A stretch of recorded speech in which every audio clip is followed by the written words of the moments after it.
Hello. Let me just quickly check if you can hear me, because I do not know. Hello. Let me see.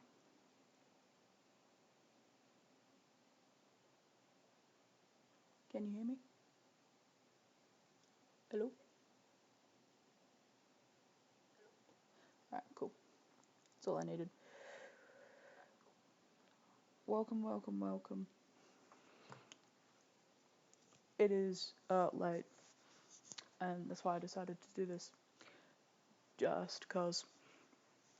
Alright. Let us choose which book we're going to read today. Oh shit. It's the wrong thing I'm minimizing. Making me small. These are the book options we're reading, possibly just for like a quick hour, just cause the monsters are a bit silly, but that's because we have a monster made by a guy, Frankenstein. We've got Marilyn Monroe, the Seven Husbands of Evelyn Hugo, I remember.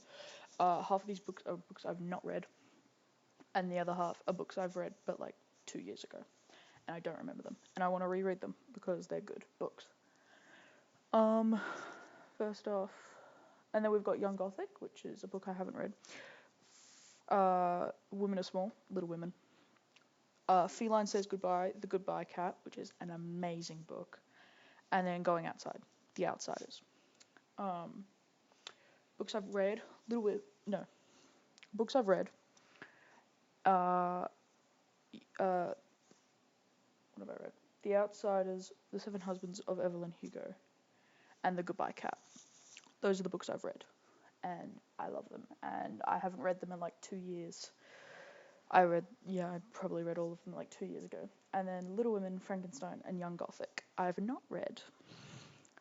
And I can't choose which one to start off reading. So we're going to spin the wheel. Hoppa. Which book are we reading today? Or tonight? Young Gothic is the book for like the next couple of streams. Lovely. I've not read this book.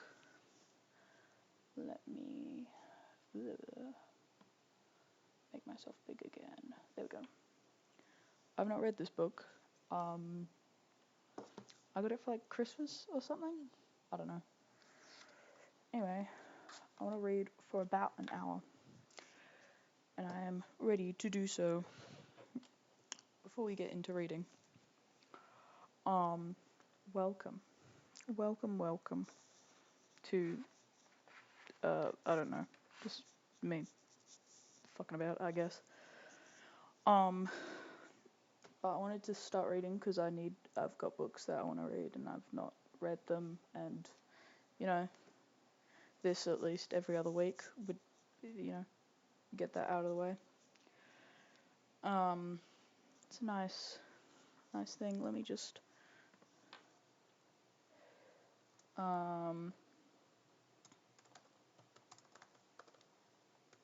Gothic, is it by? Am I Bennet?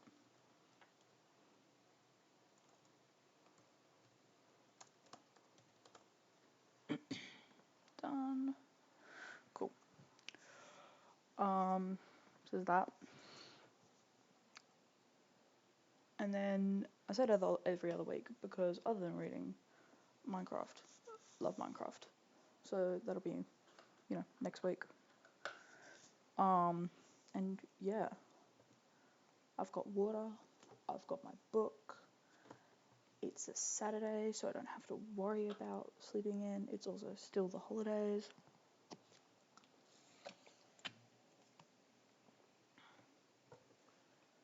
Let's my little thing. Get into it. Young Gothic. The monsters aren't just in their heads. Young Gothic. Let's start with the blurb, because I've not read the blurb in ages. Okay. You've heard of Frankenstein's monster. You've heard of Dracula, But have you heard of Villa Diodati? Diod, Diodati? Yeah. Diodati. That's the only way I can think of how to say it. 4 strangers are invited to spend an unforgettable summer at the birthplace of all things Gothic. The Villa Diodati is a beautiful, isolated lakeside residence, but it hides a dark heart. Eve, Griffin, Hal, and Wren are about to come face to face with their worst fears. Deadly secrets and monsters they thought only existed in their minds, and when one of the villa's guests is found dead, whoa. What? Each will become a suspect in a gruesome murder. It was supposed to be the trip of a lifetime, but when the stuff of nightmares becomes their reality, will they make it out alive? This needs a spooky playlist to go with it. I originally didn't think of having background music, but I think I need it. And this needs spooky music. Spotify. Yes, I'm a Spotify user. Not an Apple Music fan.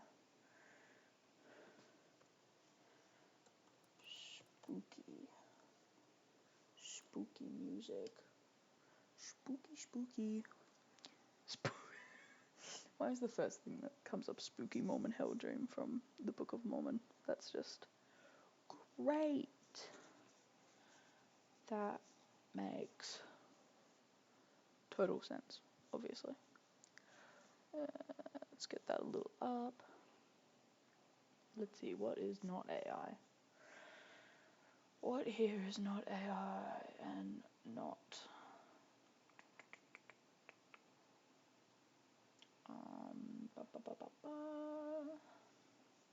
Let's see.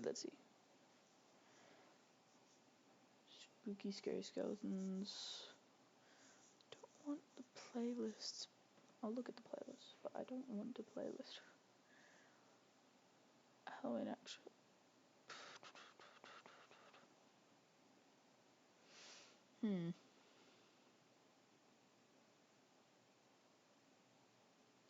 Let's see. What's on this one?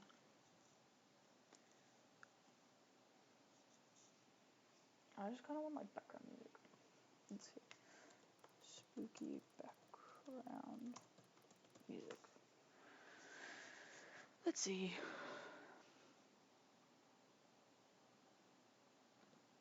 Playlist. How long does this go for? About an hour.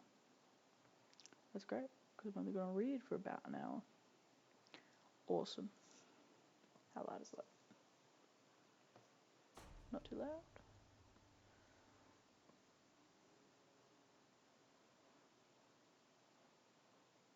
Or is it too quiet now? Hello?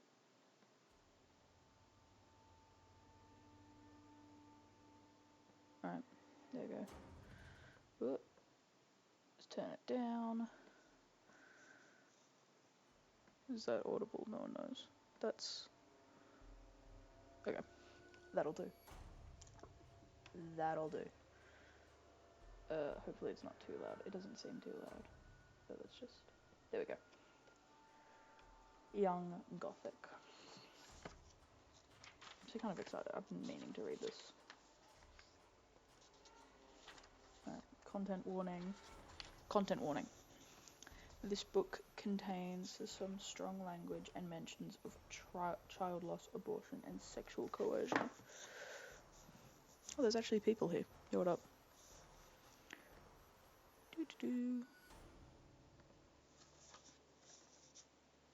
We're reading. Because I need to read books. So I should probably put down the content warning.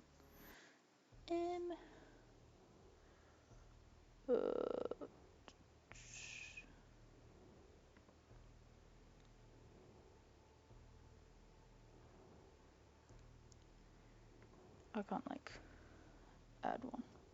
Yeah, it's fine. Okay. The pre-credit sequence. Wow. is a dark and stormy night. The phrase sticks in my head as I set out from the villa. It was a... What the hell? What is this music? Alright, I'm just gonna have to, tune it out while I read. It is a dark and stormy night. The phrase sticks in my head as I set out from the villa. It was a dark and stormy night. I happen to know where it's from. It's the opening line of Edward Bulwer Lytton's 1830 novel Paul Clifford. Just one of those factoids, those useless pieces of pub quiz trivia that stick in your head. Funny how those stupid details float to the surface when you're in a panic. Dark and stormy, a cliched line of fiction, a drink made with rum, and the classic beginning to a horror story, which is what this is. It's factually true tonight. It is dark and stormy. The wild skies are torn apart by lightning. The rain clashes down, and I can feel the thunder rumbling my ribs. What a night to have to go into the woods. What a night to have to go into the woods. A bird flies overhead and plunges into the forest behind the house, as if to show me the way. In the forest it is even darker. Norse peoples of the past used to think that night was a great wolf devouring the sun, and they would clash pots and pans to scare them away. I'm sure they're much too polite to do that here in Switzerland, but I wish they would. It is too dark to see anything at first, let alone a person. I would have missed her altogether, but for the fact that she's wearing a white sheet, like some sort of Halloween ghost. I call her name and she turns. Our conversation is short, but to the point, then a flash. Our conversation is short, but to the point. Then a flash of lightning illuminates us both. Now she can see me properly. She looks at me like I'm a stranger, as if she doesn't know me from Adam. And now she starts to scream. Maybe it's the lightning that scared her, or maybe it's the shock. I did sort of sneak up on her. It couldn't be helped though. We had to have this one last talk. Because she can't be allowed to do what she's planning to do. But neither of those things, the lightning nor the shock, explains the terror on her face when she sees mine. That only leaves one thing that's scaring her. Me. Her face frightens me in turn, eyes wide as if they had glimpsed down the pit of hell, mouth open wide too, the whole face a gargoyle of horror. For the first time in my life, I'm looking at fear. Pure fear. I have to get her to stop screaming. We aren't far from the villa. Someone will hear. One of the other 3 members of my strange new family. But before I can speak again, she turns and runs from me into the undergrowth. I walk in the stormy glade for a time, unsure of what to do. I don't know if there would be a point in going after her. She's clearly terrified of me, so it might do more harm than good. But then I make up my mind. I can't just leave her, not in her condition. I find her in a clearing, lying prone on the forest floor. She's now silent, and that's something worse. There's this bit in The Silence of the Lambs where Clara Starling, the detective character, is explaining the meaning of the title of the movie. She says that she lived near a farm. She says that she lived near a farm when she was young and they raised lambs. She used to hear them bleeding pitiably. What the hell?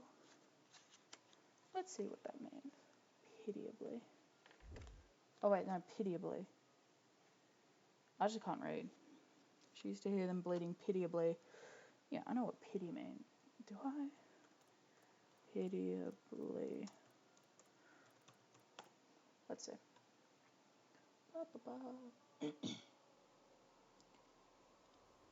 In a manner that evokes, deserves, or causes pity simply open. Yeah, okay. Cool. She used to hear them bleeding pitiably when they went to slaughter. But it was worse when they stopped, because that meant they were dead. It's also said that when there's a car crash, paramedics always attend the silent person first. If someone's screaming, that means they're alive. Now I'm even more afraid. This is on me. I gave her the shock. For a moment I just stand over her, unsure of what to do. Then there is another crack of lightning, heaven-wide, and suddenly it is as bright as day. For a split second you can see the beauty below the villa. Lake Geneva like a haunted mirror. Chateau Chillon on its little island in the middle of it, and the silver slopes of Mont Blanc far beyond. Then the vista is gone as quickly as it had come. But the lightning galvanizes me. It was the shock I needed. I come to myself and fall to my knees on the wet earth and try to revive her. Nothing, and her face is still the same, contorted with horror. I could run. I am still alive, and go to ground in the villa where this had all started. But I know I have to do the right thing for once in my life. I fumble wetly for my phone, my fingers as cold as the grave. Our young Gothic WhatsApp group is open, as it always is. Shaking, I close it and call 115. That was the emergency number we'd all been given when we arrived. I'd wondered why at the time. Now I was so thankful. After all, time was of the essence, if a spark of life did exist within her. I speak to the operator, giving the address as clearly as I can. The Villa Diodati. I wait with her until I see blue light circling the lake below like a collar of sapphires, and then it's back to doing the wrong thing. I suppose we always revert to type. I run away. Soon there will be guardmen. What? Gendarmes. There will be gendarmes. What are gendarmes? Gendarmes.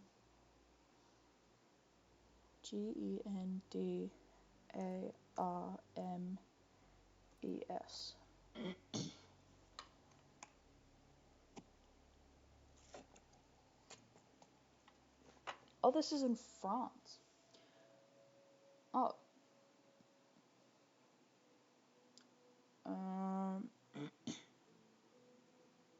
Okay, so it's like French. A paramilitary police officer in France and other French-speaking countries. Oh, cool. It's just a French police. Okay. Soon there will be gendarmes with their sharp eyes and sharper questions, trying to get to the truth, and I can't face that, because the truth is that the other three are innocent. But me, I am a monster. 1. The journey. I like these pages. I like when books do pages like this. It's cool. It's fun. Why not? The journey. 6 months earlier. Advertisement from Air Florian Necker, President of the Dear Daddy Foundation, appearing in all UK print, press and social media platforms. 1st of January 2016. Oh god. This is the right time to read this, I guess.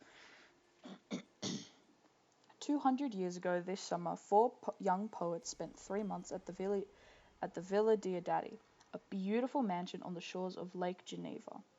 They were the famous Lord Byron, his physician John Polidori, Percy Shelley, and his wife Mary Shelley. 1816 was known as the year without a summer. The weather was terrible, and the young poets were confined to the villa. That accident of nature led to the most famous literary wager of all time. One stormy evening, the 4 friends read from the Phantasmagoriana. What? Phantasmagoriana.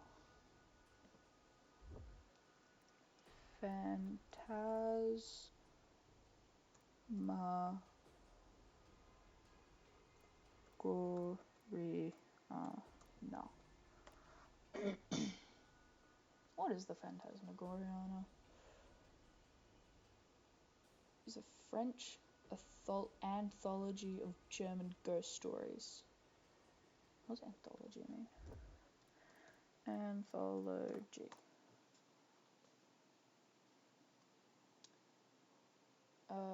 Is a curated collection, a published collection of poems or other pieces of writing. Oh, okay. Cool. So it's just a book of German ghost stories. Cool. Ba, ba, ba, ba, ba. One stormy evening, the four friends read from the Phantasmagoriana, a book of ghost stories they found in the villa to pass the time. They began to invent ghost stories of their own, and on the night of 16 June, two legends were born. Mary Shelley began her Gothic masterpiece Frankenstein, a chilling morality tale about the misuse of scientific power, and John Polidori wrote The Vampire, the first incarnation of the nobleman vampire, which formed the inspiration for Bram Stoker's Dracula. It's actually cool if that's true. I'll look that up later, if I remember. This coming summer, the Diodati Foundation, a charitable cultural organisation that curates and maintains the Villa Diodati, is offering a unique opportunity to four young creatives. The Young Gothic program aims to nurture young creative talent in the literary and performing arts, and also to ask the philosophical question, what are the monsters of our age? What are we afraid of in the modern day? We want you to reinvent this summer by the lake, 200 years on, and create your own horror stories, in writing, performance, poetry, or film.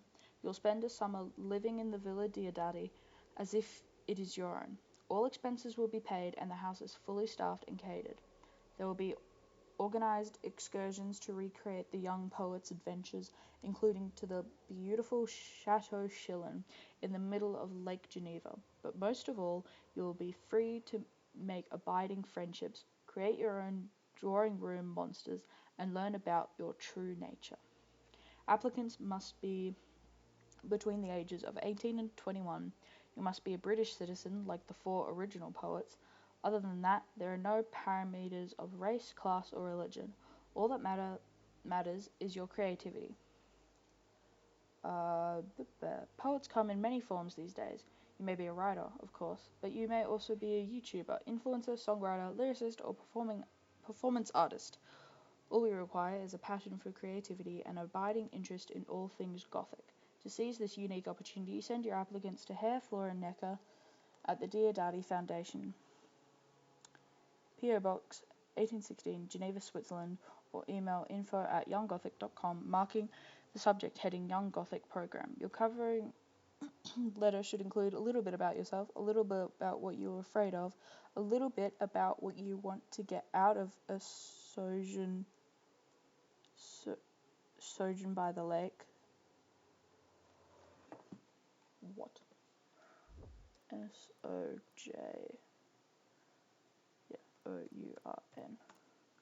Sojourn.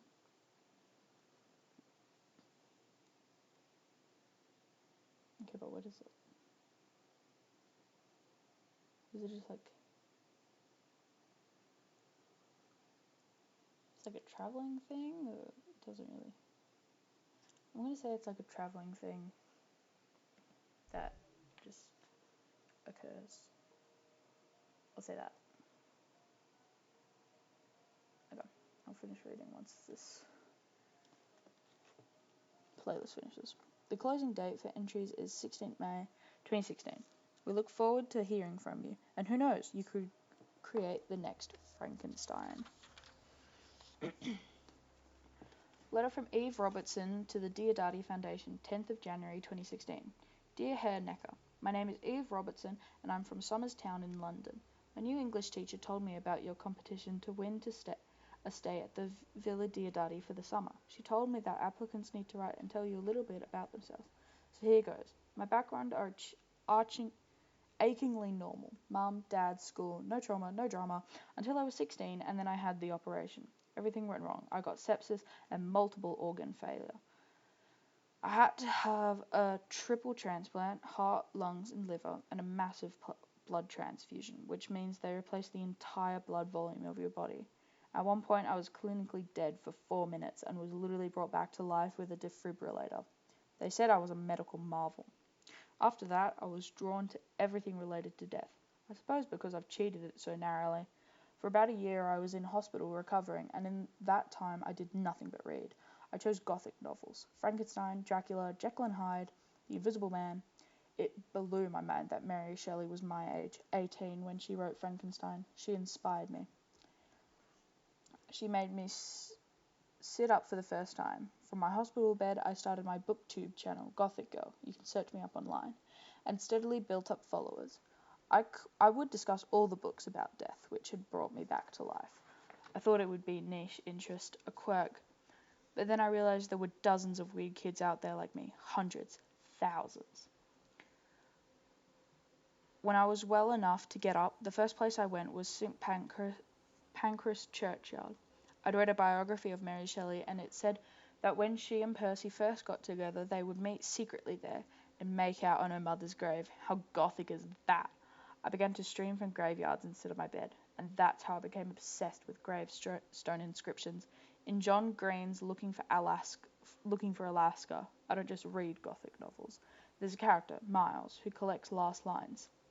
He thinks that the very final words someone utters in their life say a great deal about them. I think the same about gravestone epitaphs. Epitaphs? EPITAPH.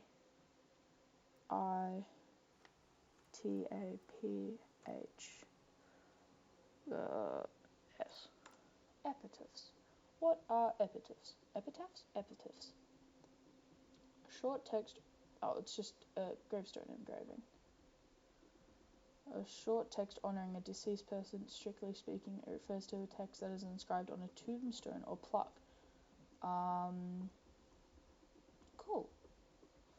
A new word. Epitaph. Epitaph. Epitaph? I'm thinking epitaph. Epitaphs. I think the same about gravestone epitaphs. Spike Mulligans says, I told you I was ill. France Eileen's Fletchers says, damn, it's dark down here. A dentist called John Denby directed that his grave should read, I'm filling my last cavity. And some people are even more creative. A 33-year-old Welshman who had a 285-letter cryptic crossword etched in stone over his tomb. The solution to the puzzle reads, Here lies John Rennie. And there's my favourite of all, the tomb of 19th century clown Joseph Grimaldi. At his tomb there are 2 different coffin shapes set into the ground made of bronze tiles, which make a sound when you step on them. You are literally invited to dance on his grave. And that's why I hang around graveyards, because they're interesting, not just because I'm a goth. I suppose I am a goth. I do wear black all the time. My hair dye shade is called Raven's Wing. I collect memento mori, that's to say pieces that were made to remember the dead. They feature a lot of skulls. I do get through about 1 eyeliner a week. Before the operation, I was all blonde hair and boho dresses. My mum always asks, where did my little golden-haired girl go? I sometimes think about saying she's dead, but I think that would be a bit brutal. Mum thinks that after the operation I started to rebel, but I'm not a rebel. That's the biggest misconception about goths. Rebelling against normality to conform to another normality is as conventional as it gets. So what does scare me? You ask your applicants to tell you. It's the past. I did something. I had no choice, and it was the right thing. The only thing to do at the time. But it haunts me. If it's all right, I'll say no more than that. Oh, you asked one more thing. What would I get out of my summer by the lake? I want to go to university to read English literature, but my parents are reluctant to let me go. They still see me as an invalid, as an invalid, and want me to study at home. They nearly lost me once, and they don't want to lose me again. But if I got an opportunity like this, even they would say I should take it. Then, if I proved I could be away for summer abroad on my own and be fine, I think they'd let me go to uni. In short, I think at the Villa Dear Daddy, I would learn to live again. Yours sincerely, Eve Robertson. Email from G the Email from G the poet to her hacker at info@younggothic.com 13th February. Hi, my manager messaged you but was told that I had to contact you myself. It's fine by me. You probably know my story already, but here's my version. I was born in Haiti, but there was this military coup in 2004 when I was 6. So my dad got me and my brother out when we came to the UK. We was brought up in Tower Hamlets, one of the poorest bits of London. I pissed about at school, got into trouble, just another invisible black boy. Then my English teacher, Miss Goswami, saw something in these shitty little poems I used to make up. I could barely write, and she realised I could only rhyme when I was set in words to beats. So she set me up with the music tech department. I got some money to buy my own kit. I started recording, and that's where it all started, really. My dad died when I was 15, but my brother managed to keep social services away until he was 18, so he could look after me. When I was in sixth form, Miss got me on Teen Time, this young London musicians scheme. I wrote See Me, and that got me noticed on the grime scene. I ended up performing it at the Brits, where I won the Rising Star Award. I got Miss Goswami up on the stage to thank her. She was the only one who did see me back in the day, except for my brother, and that clip went viral. That's when everything blew up. See Me was the #1 download that week. I wrote my album and I got signed. I got a bunch of money and moved to my house in Great Portland Street with my brother, who started to manage me. He's the one who messaged you about this lake thing. I don't know much about Gothic, but if you want a poet, I'm it. I don't know much about Gothic, but if you want a poet, I'm it. My dad saw some dark shit in Port-au-Prince. I've seen some dark shit in London, and my rhymes deal with that. What am I afraid of? Right now, losing everything I am. Everybody wants a piece of me. It's all getting too much, man. Fans, interviews, press around my house, and there's this one girl who won't leave me alone. I want to come to your villa to get some headspace, get some work, get some peace, and work on my rhymes. It's the only thing no one would expect me to do, so no one would be looking for me there. As long as I stay off the socials, everything will be calm. What do I want out of this trip? I want to disappear. G, the poet. Email from Hal Fraser to Herr Necker at info@younggothic.com 27th of January 2016. Hi, I'm applying to spend the summer at the Villa D&D the best way I know how. Best, Hal Fraser. Fade in. Close up on my boy. Oh, cool, it's like a script. Like a,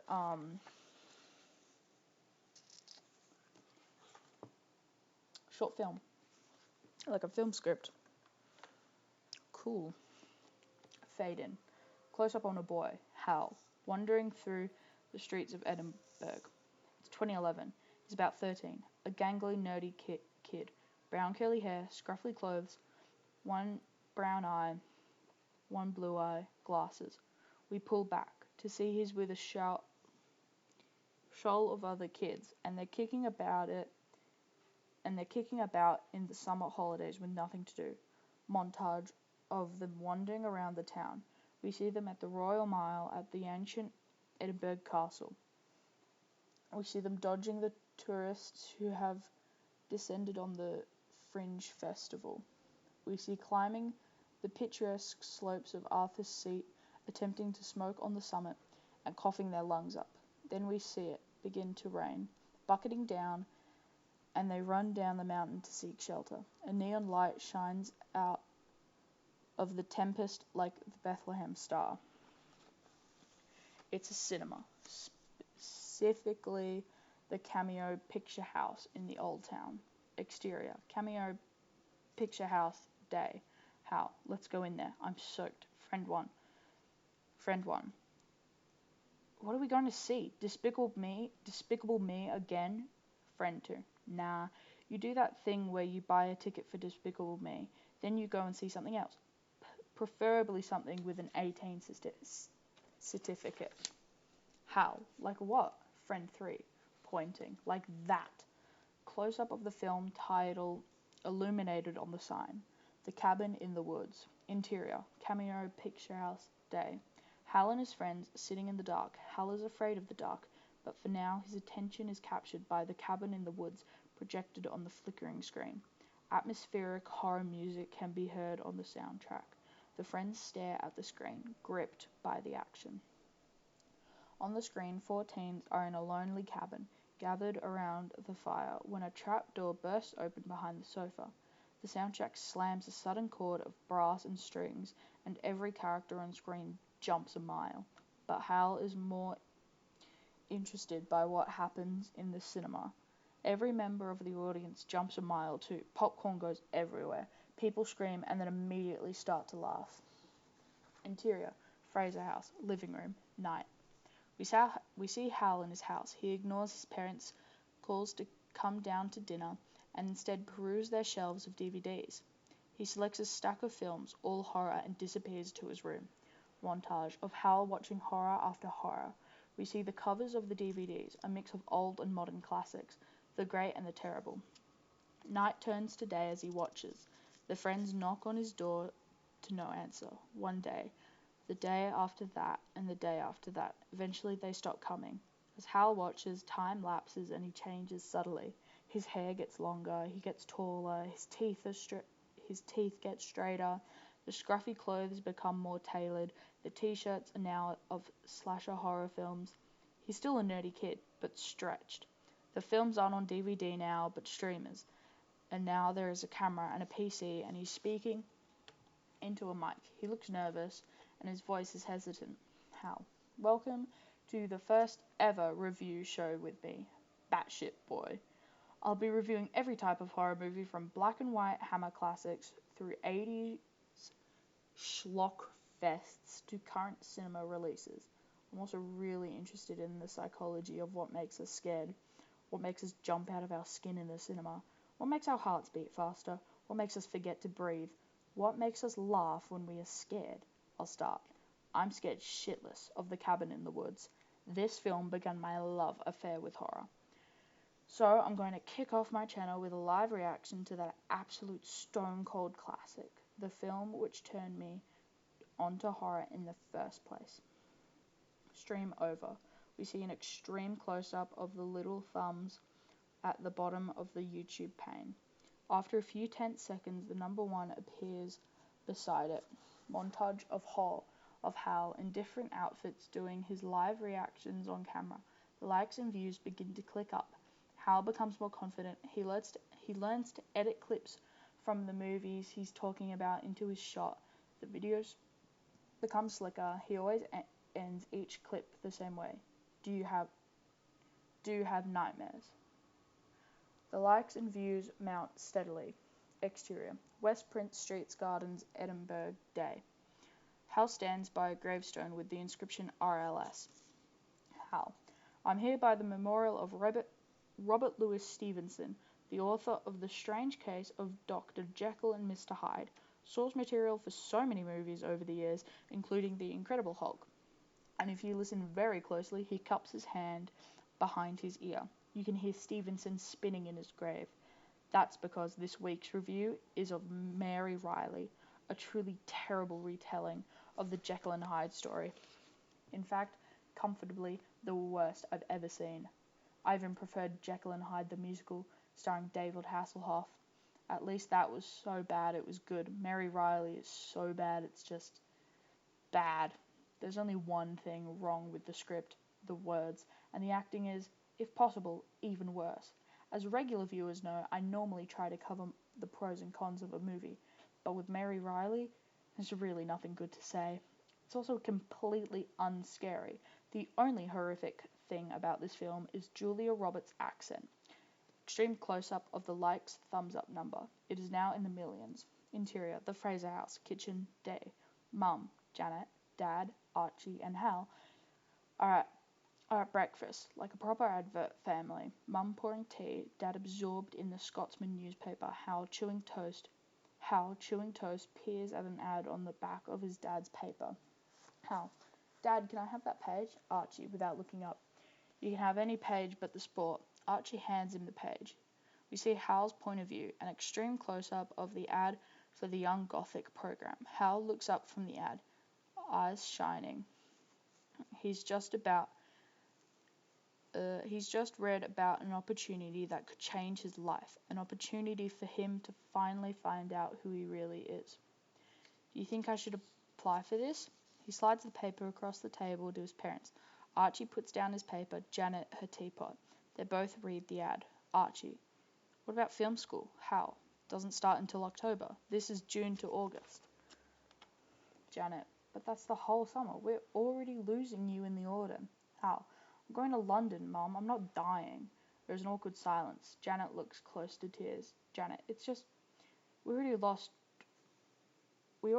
one of you. Hal, clasping her hands. That was 18 years ago, Mum. A lifetime.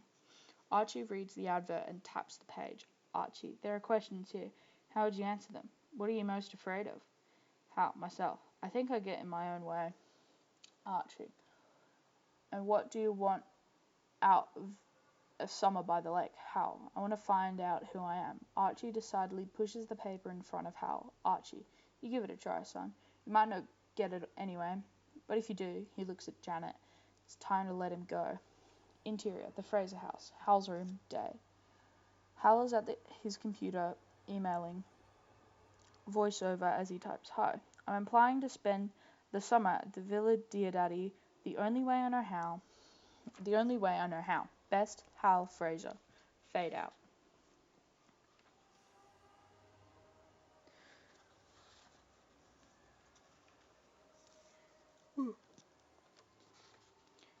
Handwritten letter from James Renfield to Herr Necker at the Diodati Foundation. There's so much. Oh my god. What? This is long. What's this? Okay. Like over halfway. Oh, we are halfway. We're halfway of the horror playlist. We'll continue until it is over. 13th May, Whitby. Dear Herr Necker, my name is James Renfield, but everyone calls me Ren, and I come from Whitby. Growing up in Whitby, you can't help knowing about Dracula. Apparently Bram Stoker, the author, was inspired by Whitby Abbey, the brooding black ruin guarding the bay from the top of our windswept cliffs, and he thought that Whitby would be an ideal place for Dracula's ship to land when he came from Romania, packed in his coffins of Transylvanian earth. Dracula's practically a set text in Whitby schools, so I realized pretty early on that there was a character with my name in the novel, a fly-eating lunatic in an asylum, no less, who's Dracula's devoted slave. Great, right? Maybe I felt close to the text because I was in it, but I loved the book, and especially the way it was all written in letters and diaries, so clever. And that's why I'm writing a handwritten letter to you now. I hope you can tell that it's written with a quill pen, and I hope you notice the seal too. I used sealing wax and printed it with my grand's ring. If you want Gothic, then honestly, I'm it. I'm Gothic through and through, by name and by name and by nature. I'm called Renfield. I've performed every word of Dracula out loud, and I live in the most Gothic town in England. Whitby's a mecca for Goths, who flock here like ravens every year. When I saw your ad, I knew I was destined to come and stay in the Villa Diodati. It was meant to be. I had no idea that Dracula was inspired by the vampire, the OG posh nobleman blood-sucking trope, and that guy Polidori came up with the vampire when he was staying at the very same villa I'm applying to stay at. That blew my mind. My grandmother took me in when my parents died and never let me forget how much I owed her. She was a big churchgoer, one of those old dyed-in-the-wood Yorkshire Catholics. She always did right by me, fed me, clothed me, and made sure I had everything I needed for school. But she was massively strict. She'd talk about the saints like they were old friends and threaten me with their anger if I was bad. We didn't have treats or holidays. I had to beg for the money for a phone and PC from my parents' legacy, and she only caved because I said I needed them for school. In year 13, I had the idea of filming the whole of Dracula on the actual day of the year that it happened, because it's epistolary.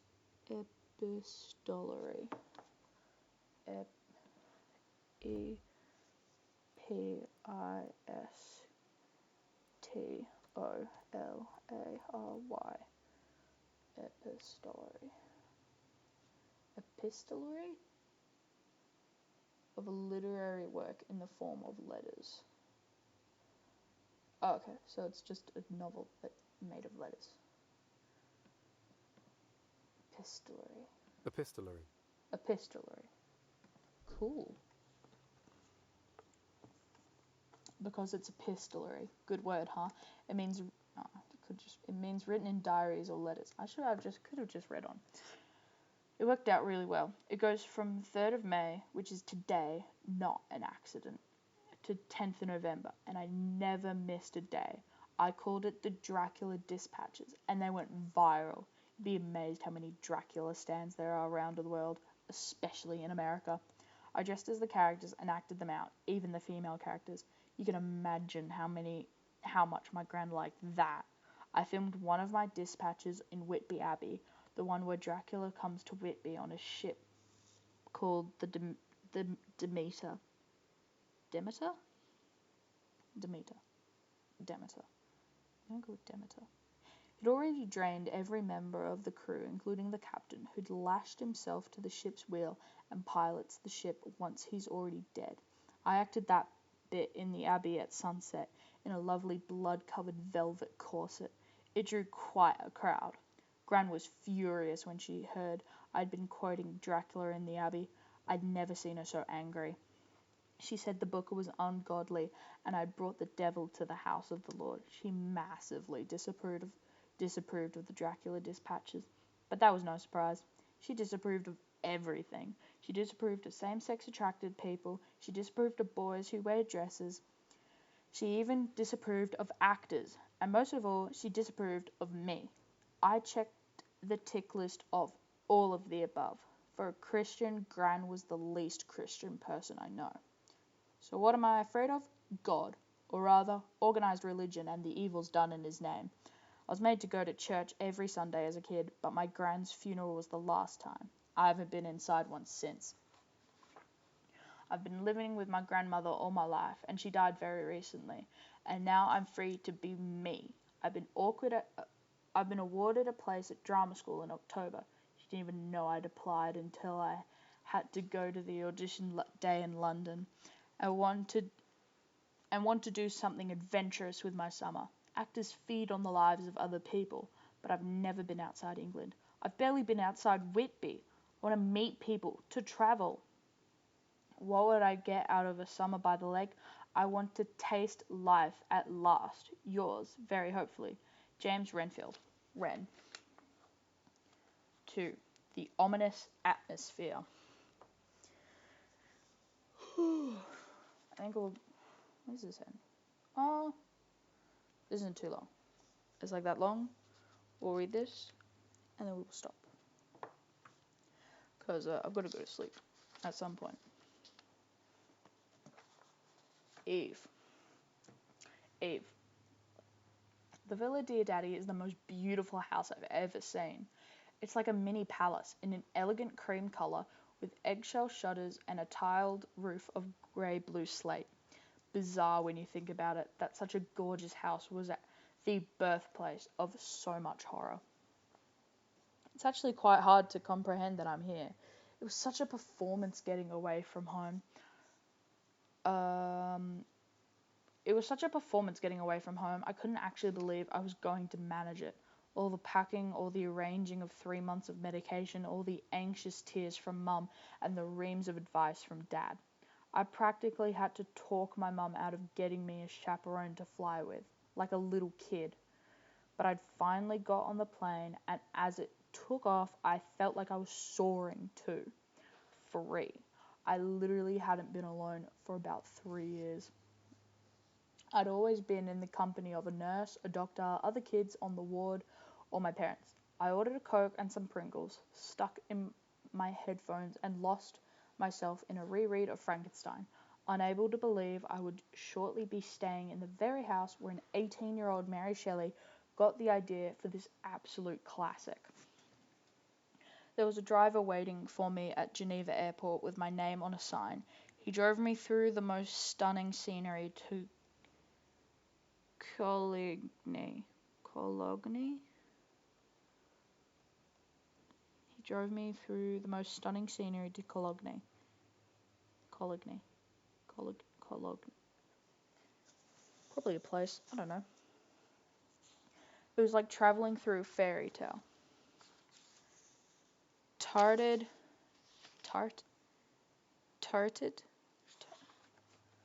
What? Turreted. How do I say this? Structure, vehicle, or object furnished with one or more turrets. So turreted. I'm just gonna go with turreted. There's no like little sound thing. Turreted.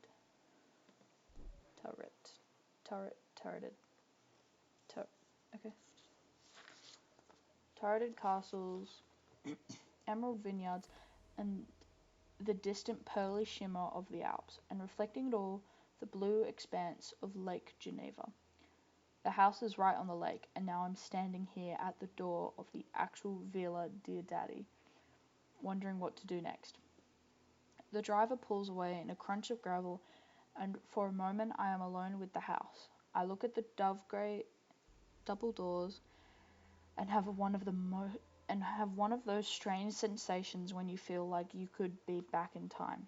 There's nothing modern in my eyeline, and for that instant I could be her, Mary Shelley. I lay my hand on the door handle and the spell is broken when I see the skull bracelet on my wrist, the one I got in Camden Market. I'm back to being Eve. I push the door and it opens, with a classic Gothic novel creak. For a moment I can't see a thing because it is so bright outside, but then an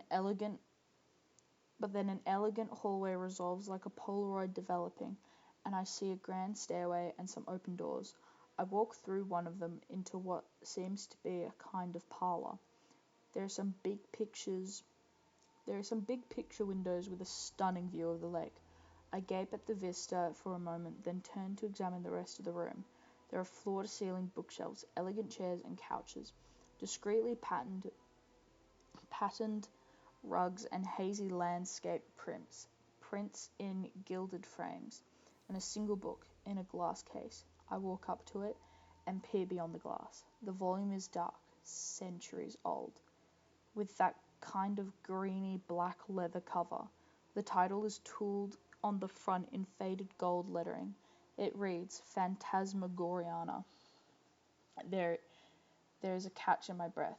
This is the book that the dead poets read along to each another one dark and stormy night, the book that inspired Mary Shelley's Frankenstein and Polidori's The Vampire. I place my fingertips on the case as if it is a shrine, which it kind of is.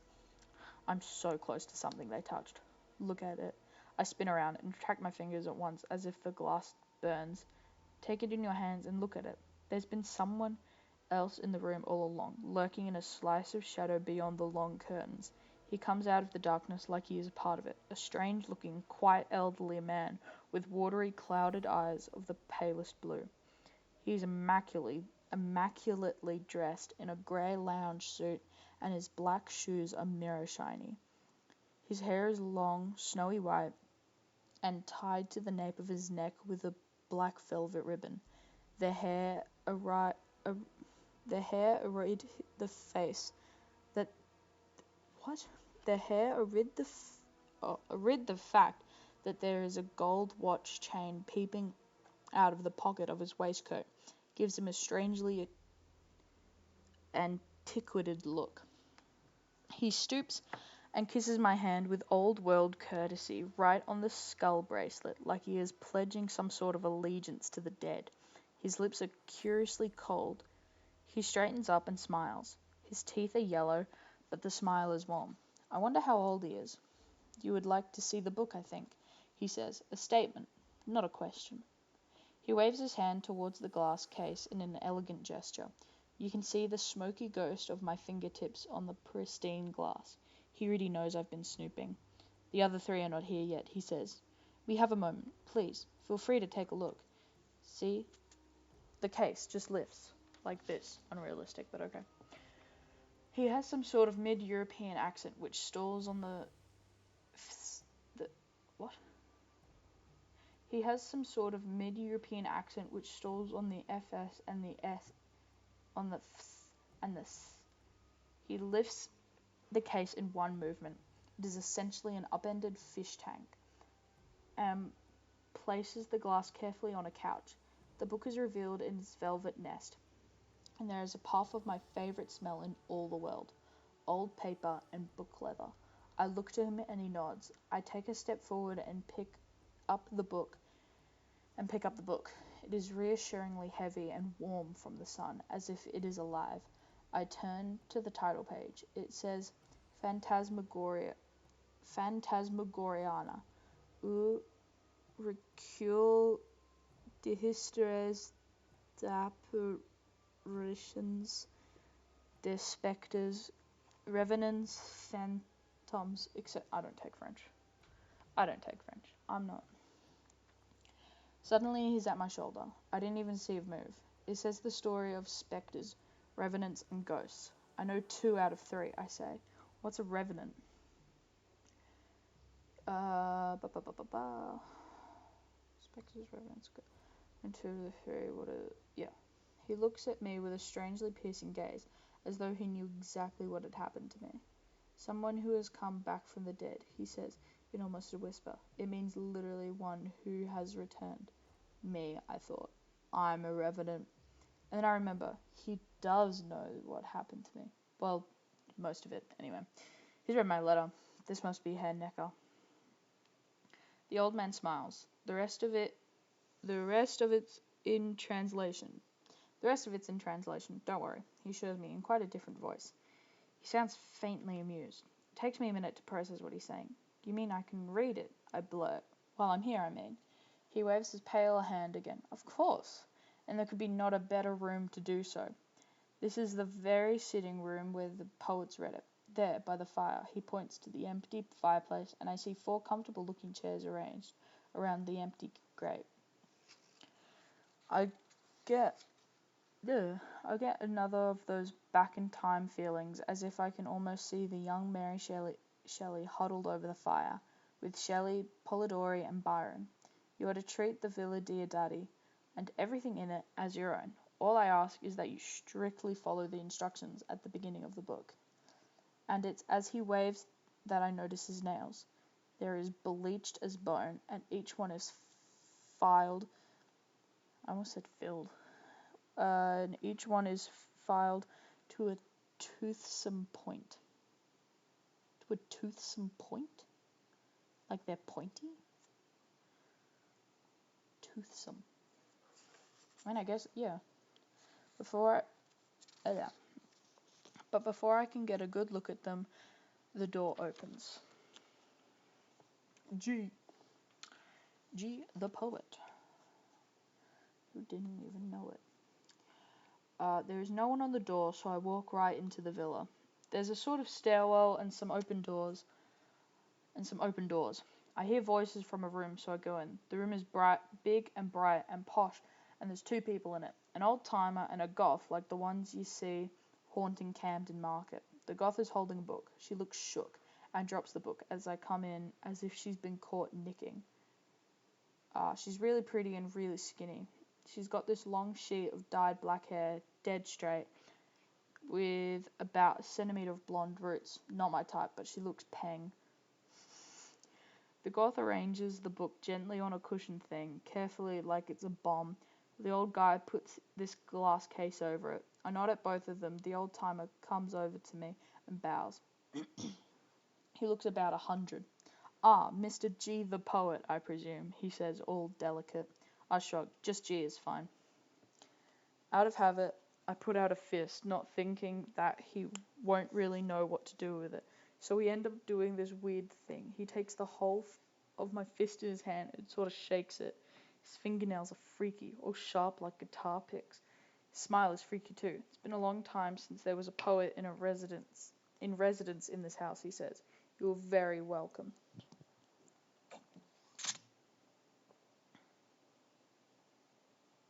Why is that not music playing?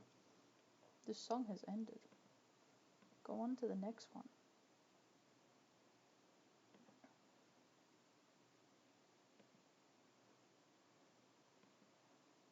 Okay, well. Spotify's crashing out. It's fine. It's late. I should go to sleep. But maybe we're further away from the next part than I thought. Oh no, wait. That's like the next two parts. Where's here? Where am I? Here. Jesus. Where's shitty bookmark I made? Specifically, stream bookmark. Because I don't have a bookmark. Okay. There we go. So we know where to end.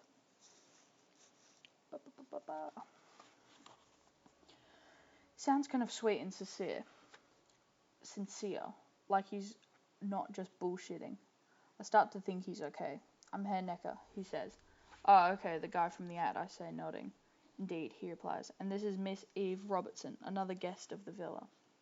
He makes it sound like the house is an actual person. I offer the goth my fist and she bumps it, a bit unsure. She's got this china white skin, but when her hand touches mine, she blushes a bit. She recognizes me for sure. Usually when girls meet me, they're all over me for selfies and shit. So I like this quiet vibe. It's cute. There's a bit of silence and I walk to the big windows. The view is pretty cool. The lake seems to go on forever and there's this island in the middle with a castle on it. This'll do. It's just what I need. "Nice place," I say to the view. "I'm glad you like it," says the old guy. "This house is considered to be one of the finest on the lake." "Just you here?" I ask. I know he was the contact for this gig, but I wasn't really expecting the main man to be doing the wet work. "Goodness, no," he says with a little chuckle, as dry as dust. "The Villa Diodati has a full complement of staff. They will wait upon you hand and foot." This sounds so old-worldly, I'm not sure what to say. Then the goth pipes up. She's got this nice silvery voice that sounds like a chime. "I've always wondered," she says, "what does Diodati mean? Is it just a family name, or does it have some other significance?" He looks pleased to be asked, like a teacher who's just been given an apple. "It means God in the machine," he says, literally Dio. "It means God in the machine," he says, literally. Literally Dio, God, Dati, data. So God's data, if you will. Speaking of data, he says, "I expect you like the Wi-Fi password." I expect you'd like the Wi-Fi password. It was such a weird thing for this cosplay dude to say. It's all you young people seem to want. Switzerland has blanket coverage and high-speed broadband. So you'll have no trouble getting online. It's Dear Daddy 1816, all lowercase. It seems to me like a shadow crosses the lake, like a dark hand reaching out to pull me back to the real world. I don't want it. I want to slap it away. "Nah," I say, turning back to the room. "I won't be needing it. Digital detox, that's G. Get my head straight this summer, you know? Work on my shit." Skeletor... What are these nicknames? Skeletor nods. "I think that's very wise, you know. One of the poets from 1816 was of the same mind." He looks at me with his creepy eyes in this kind of meaningful way. The irises are so pale they look about the same as the whites. Byron did the same thing. The burger guy? He smiles his yellow smile. The poet, Lord George Gordon Byron. He was in many ways the first modern-style celebrity. One of his lovers coined the term Byromania for the commotion which surrounded him. He came here to get away from people. I didn't really give a crap about Byron, but it sounded like me, and him had some shit in common. And this Necker character knew it too. He'd read my email after all. He was dead right, of course. I was running from something, but I was pretty sure that she would never find me here. Ren, Geneva, 16th June 2016, afternoon. I'm late, as usual. My gran used to say I would be late for my own funeral, and I guess she was right. At least she was on time for hers. I did have to fly from Leeds Bradford Airport. I bet all the others are southerners flying from London, which is much easier. They were probably on the same flight, come to think of it. Alright. Full disclosure, I missed my flight because I overslept. I've always found it a real struggle to get up in the morning, and even on a day as important as this one was no different. In late afternoon/early evening, I always feel much more chipper. At night time is party time.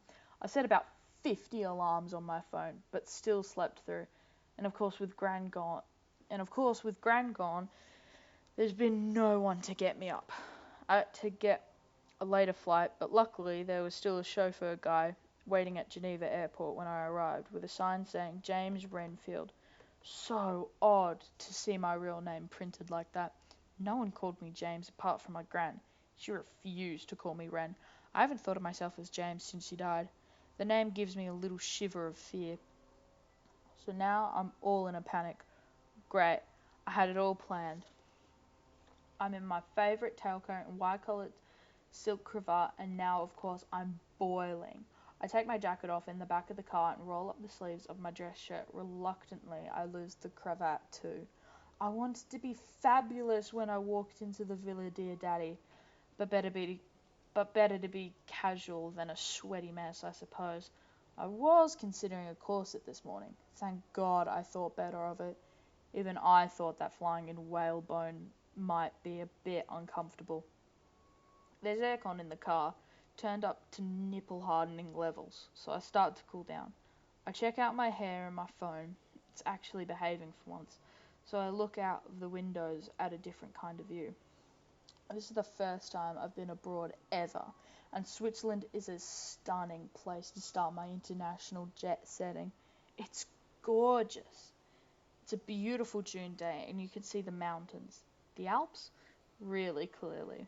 As we wind round the hairpin bends now and again, you can see white waterfalls spewing from the rocks, blowing in the summer breeze like Gran's neck curtains. At one junction we have to stop for oncoming traffic, and I see a tiny building on the corner. It is almost like a birdhouse, freestanding with a little shingled roof. I know what this is. I wasn't raised by a rabid Catholic for nothing. It is a roadside shrine. Instead of a bird, a saint nestles inside it. I can't at this distance see which one, and trust me, I know them all.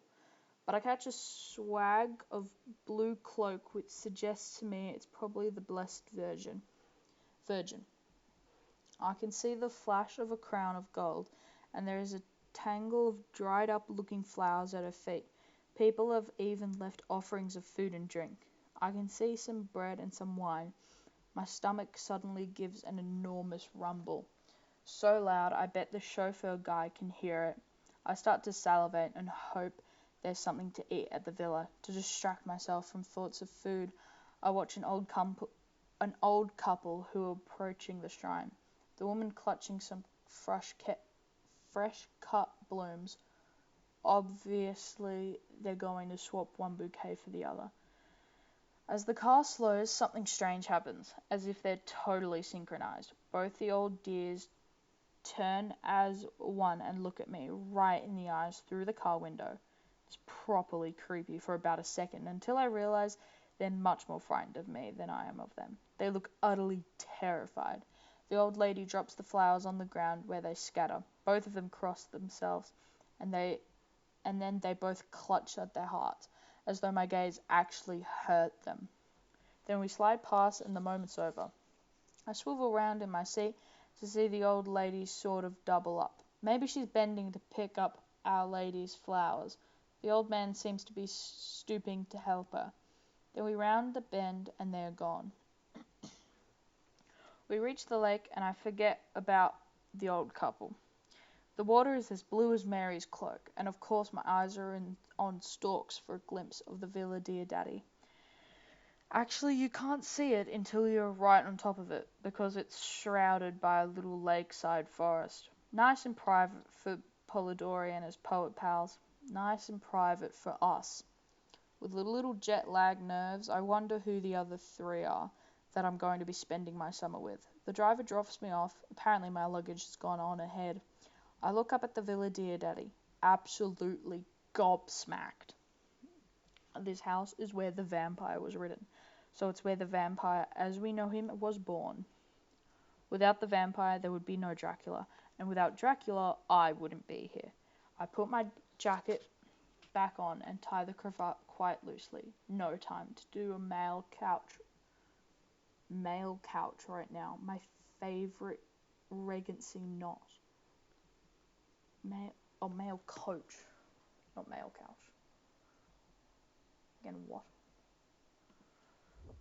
Male coach knot.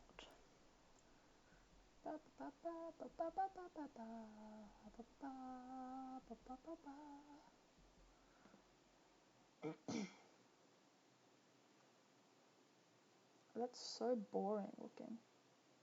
Ooh. My laptop freaked out. It's fine. It's fine. It's fine. Oh, it's just like a knot. I don't know. It's just like a simple knot and then two coming from. Like, it's not really that interesting. It's like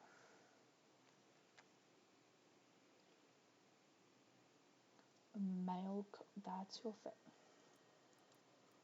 Regency. Maybe it's not showing up. No, that's it. It's just okay. I mean, or is he talking about like the classic little like bow tie bow?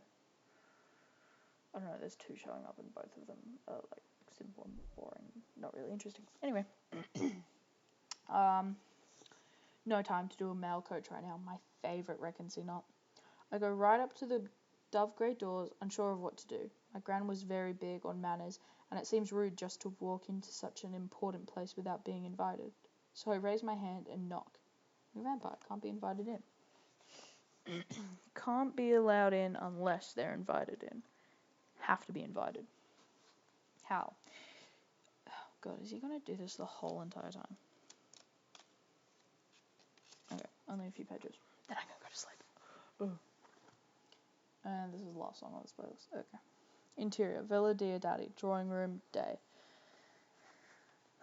There had been nobody around when the driver dropped me off, so I just walked in the front door and followed the sound of voices, and now I'm in this bright room with three other people. To my surprise, I recognized two of them at once.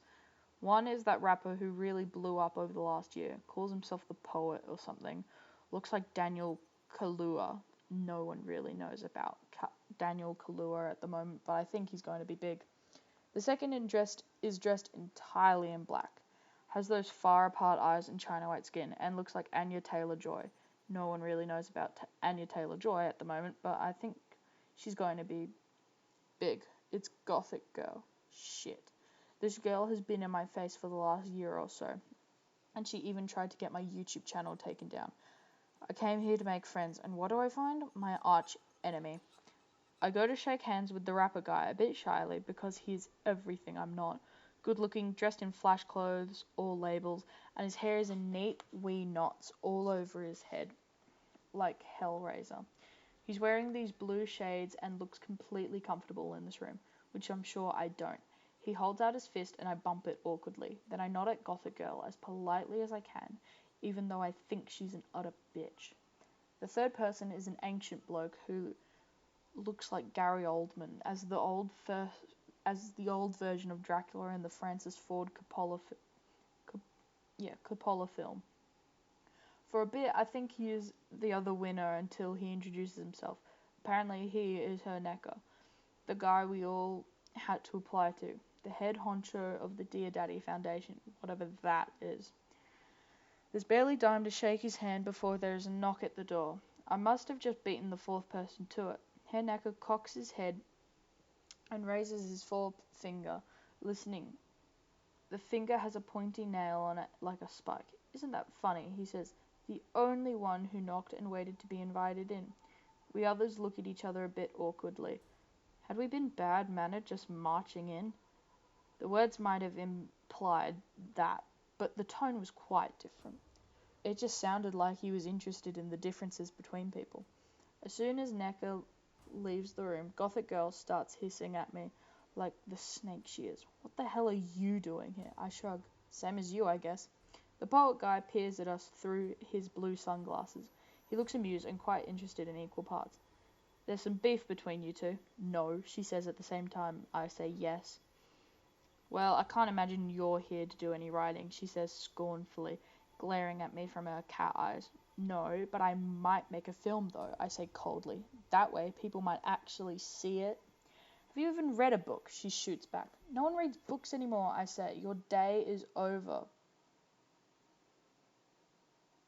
Okay. Your day is over. She looks at me witheringly. You're literally in a place where Frankenstein, one of the most famous books in the world, was written. Famous? Why? I say. Because it was turned into about 1 million films. Frankenstein's a decent character, I'll give you that. But it took the magic of cinema to turn him into the greatest monster of all time. Frankenstein's not the monster, Frankenstein's the... Okay. But it took the magic of cinema to turn him into the greatest monster of all time. He was the first supervillain. You see, this is what drives me insane about mouth breathers like you, she says. Frankenstein is the creator, not the monster. One of the most commonest misconceptions in the knuckle dragging community. Before I can reply, Necker comes back, followed by a small, slight figure who's dressed a bit like him, but looks 80 years younger. Together they look like Rick and Morty. This is James Renfield, says Necker, and then introduces us all around. James Renfield really reminds me of this actor called Timothy Chalamet. You've guessed it, no one knows about Timothy Chalamet, but I think he's going to be big. When did this book come out? When was this first published? Oh, okay. Okay, set in 2016, first released 2020. When was I given this book? When was this one?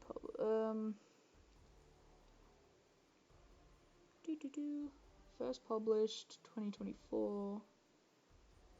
I guess this one would also be 2024. So all the books. Damn. Anyway.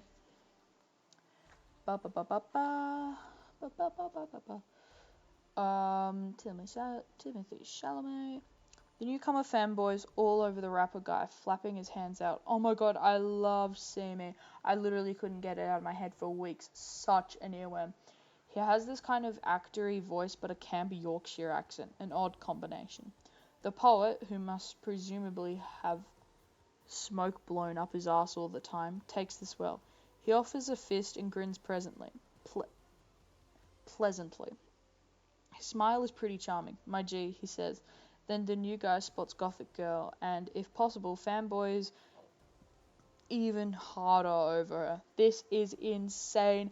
I've watched all your videos. I swear that round table you did about Dracula totally inspired me. I did this thing called the Dracula Dispatches. I saw them, exclaims Eve with her sickly smile. They're great. I gave you a shout out on my channel. Shut up, squeals the new guy, flapping his hands again. I'm totally not worthy. And he stoops and actually kisses her hand, the knobhead. Necker looks on with approval at this piece of gallantry, and then finally introduces me, the late comer. Shakes. The latecomer shakes my hand pleasantly enough, with no recognition of all. Nice. Then I click where I've heard the name before. Renfield. He was Dracula's disciple, the one who eats the flies and spiders. Tom Waits in the Coppola film. This guy doesn't look like he eats anything, not with those cheekbones. So, says Renfield, walking around the room like he owns it and breathing in deeply as if to absorb the vibes. What's next? What do we do now we're here? Shortly we have a lakeside reception to welcome you all, says Necker warmly. And tomorrow there's a trip to the Geiger Museum. Geiger? Geiger. I'm gonna go with Geiger. Like tiger, but with a G. Geiger Museum. There will be a car waiting outside at 10 a.m. for those of you who are minded to go. But don't worry, we don't plan the overschedule for you. All excursions are entirely optional. We want to give you space and time to pursue your own interests. I'd actually stopped listening after he said that holy name. Geiger, I say? H.R. Geiger? That's correct, said Necker. He was from here. The rapper asked, who's H.R. Geiger? Only one of the greatest concept artists of all time, I say.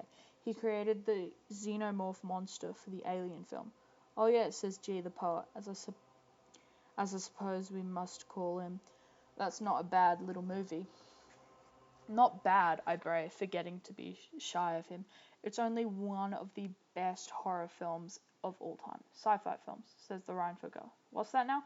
I say, it's one of the best sci-fi films of all time. Surely, he says, not horror. Rubbish, I say roundly. It has all the hallmarks of a classic horror. And a classic sci-fi, says the new boy, and Eve smirks over him, plainly on his side. Necker looks amused. Well, he says, clasping his hands together with those claw-like nails. This is just like old times. I feel my heart sinking. What? I feel my heart sinking a bit. If this is the cast of... Okay. So the music changed. Rattled me. Necker looks amused. Well, he says, clasping his hands together with those claw-like nails. This is just like old times. I feel my heart sinking a bit. If this is the cast of characters I am going to be trapped with for the summer, it is destined to be a bit shite. I can't see any life partners or friends for life among this lot. And then I have a thought. I am in the Cabin in the Woods, my favourite horror movie, and the one that started my channel. The Villa Diodati isn't exactly a cabin, but there is that little tangle of forest out the back, and we have pretty much all the archetypes we need for a classic horror film. The nerd, me, the jock, G, he looks hench like he hits the gym pretty hard, the clown, Renfield, he's certainly dressed like one, the virgin, Eve, I'm pretty sure she's never seen the undercarriage of Kai. All we are missing is the hall, the body in the opening scene.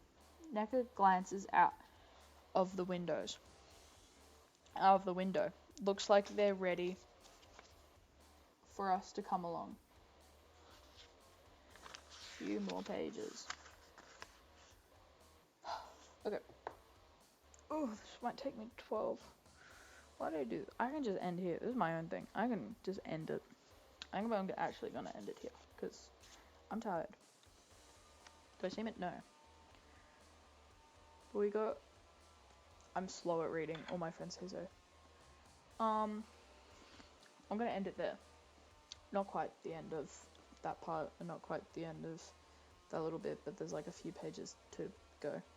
And, it's almost 12. And I'm tired. So that's gonna just go there for now. And next week, maybe the same time, maybe like an hour earlier,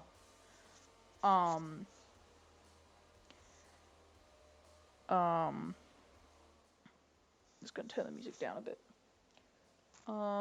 Next week, the same time or like an hour earlier, I think, it's gonna be a bit of Minecraft.